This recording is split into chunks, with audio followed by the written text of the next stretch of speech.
For legal reasons, everything in this video is a joke. So I've never paid my taxes, right? It's not that I'm refusing to, I've just only worked as a freelancer. Video editing, graphic design, hell, I just picked up a job doing voiceover to train virtual assistants, so the next time your Siri pisses you off, thank me for it. Anyway, my point is, my line of work has to be documented a certain kind of way when it comes to the government that I neglect to do. And I think that's why My Hero Vigilantes resonates with me just a bit more. Cause really, in a world where being a superhero is a recognized occupation, I feel like it's reasonable to expect vigilantes. Realistically, there's probably gonna be a lot of paperwork involved just to apply for a license, which, fair enough, I'd hope the guy who's meant to save my life for a living could actually do it. But on a small scale level, I think it'd be pretty common. If I had powers and wanted to save the neighborhood, are you gonna stop me? First of all, I feel like there's definitely a moral question to be had there. Sorry ma'am, I'd stop that robbery you're undergoing, but the bureaucrats say I gotta stay in my lane. Secondly, if my quirk is decent and I do decide to do something, I'm not going to jail. Let me get that explosive sweat quirk. I live in Florida. I will walk around the corner in some leather gloves with hand warmers and we can get to work. I like My Hero Academia. It's not my favorite or anything, but I watched season 1 the summer before my freshman year of high school, so there's probably an association with that time in my life with the show. Deku was starting high school and so was I. It was that awkward and new time in my life. Except I wasn't learning to control my powers bestowed on me. I was going through a different kind of change, if you catch my drift. My hero's cool, but I've always been interested in the world outside of the main story, wanting to know how different things are, you know? Vigilantes is a prequel that aims to do that, and I think episode 1 does it pretty well. It makes the world feel a bit bigger. Sure, 80% of the world has powers, but out of those 80, I'm quite sure only a slim few would become heroes. But that leaves a world full of people with abilities who have to do something with them, right? Our protagonist, Koichi, isn't this bright-eyed high schooler. He's a college student working a part-time job he hates with a quirk that absolutely sucks. He can glide along the ground at like 30 miles an hour max, and only when 3 out of 4 of his limbs are touching the ground. They even call him a cockroach when he goes by, and not even after the fact, like while he passes. And look, I'm far from the luckiest person I know, but if my power made people think my weakness was raid, I'm re-rolling my account, if you know what I mean. By day, he's zooming around like a human Vespa, headed to class, and working at a corner store. His days fucking suck. But by night, he goes back to his busted apartment, throws on his Amazon ripoff All Might hoodie, and helps out the community as the nice guy. I'm not gonna lie, the internet has ruined that term for me. Don't call yourself the nice guy in any context. I actually really like the position that Koichi is in. He's an underdog like Deku is in the main story, but he's not Deku. He has a quirk, it just sucks. He's a bit older, so he's a bit more comfortable just living his life, playing it safe and blending in rather than trying to be a major hero, but he still wants to be a good person in his own way. They even managed to give him a sense of fear without making him feel annoying. I'd be scared too if I had to toot it up away from danger. But his rather humble nature is actually a part of his flaws. Because of his perceived understanding of how hero society is structured, his actions aren't just what he wants to do, it's what he believes he can do. He straight up says it's important to know your lane, and what makes me so mad is I think I know where he's coming from, if I'm being honest.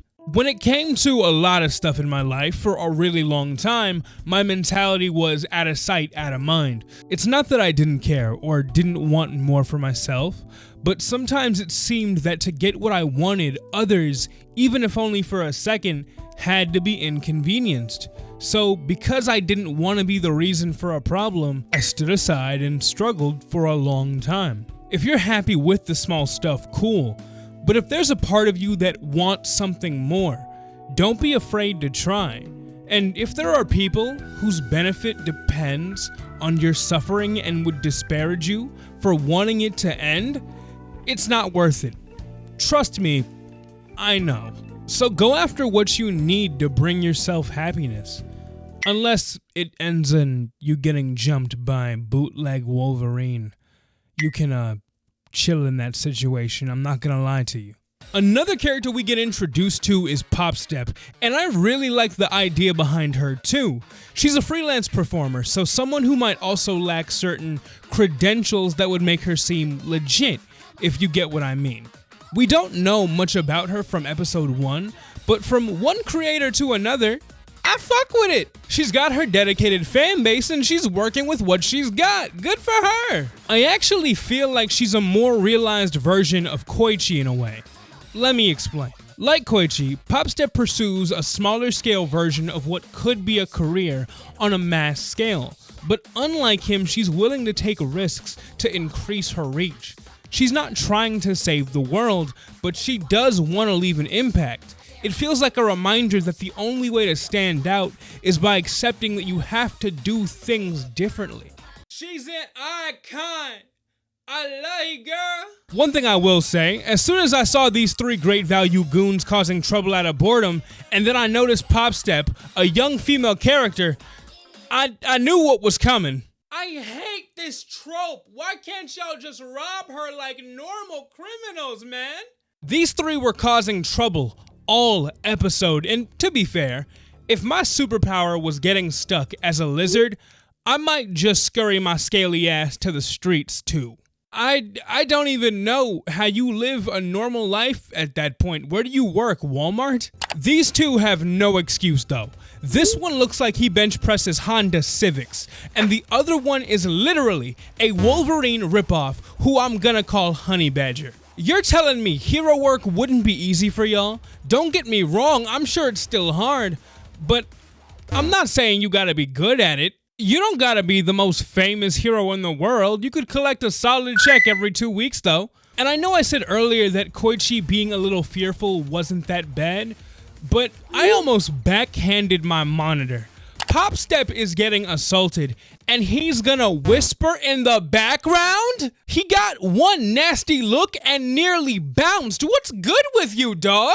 And like I said, he's just out here helping the community. He doesn't have to save the day, but at the very least, hop on all fours and call the police. Granted, he actually does lock in and tries to catch them off guard.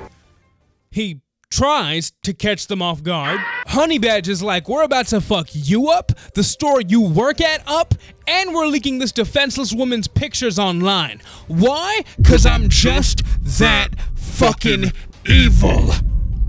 If you couldn't guess, you're not supposed to like them. And it's actually here that we meet our third main character, Knuckle Duster. And this guy is straight up your classic bruiser. Does he have hyper-intelligence like Batman? Nah, he's got those paws. Does he have heightened senses like Daredevil? Nah, he's got those paws. Me personally, I would have been out of there as soon as I saw this man use a trash bag as a landing pad. He clearly doesn't fear gravity or infection. What am I supposed to do? And I want you to recognize that from the moment he lands, he immediately locks on the first one and spins his shit like Crash Bandicoot. Like it was one continuous movement from the trash bags to his jaw. That is dedication and focus like no other. What threw me off was the fact that none of them ran or fought back. As a matter of fact, they seemed shocked that he would attack them like they weren't in the middle of committing multiple crimes. The lizard dude got hit with a strong body shot, then Knuckle Duster proceeded to use his tongue as a wet wipe. Bear in mind that he was covered in alleyway trash seconds ago. Go ahead and have the whole tongue removed. He dispatches the last one, saving Koichi and Popstep, and Koichi was gonna get out of there, which I understand 1000%. You just saw a man one-tap 3 grown-ass men in under 60 seconds. Didn't even ask them to surrender. Shit, I would have made it clear I was a law-abiding citizen. Knuckle Duster tells Koichi he sees promise in him and wants to make him a hero, an offer that Koichi rejects. Sure, he wants to be a hero deep down, but his quirk just isn't good enough to get a license and become a pro. To which Knuckle Duster responds that those things don't matter. It's about having the spirit of a hero and being able to act when it's time. Yep, spoken like a true slumdog, that man ain't got no license. Knuckle Duster is on the lookout for a drug called Trigger, a quirk enhancer that robs the user of reason, making it highly dangerous. Since the drug is fast-acting, the pro heroes and law enforcement might lag behind, leading Knuckle Duster to pick up the fight himself. What killed me is that he low-key never even asked Koichi. He was just like, we have to put a stop to this, and Koichi didn't even get to ask why he was speaking French. And yes, I know they're Japanese, let me get the joke off.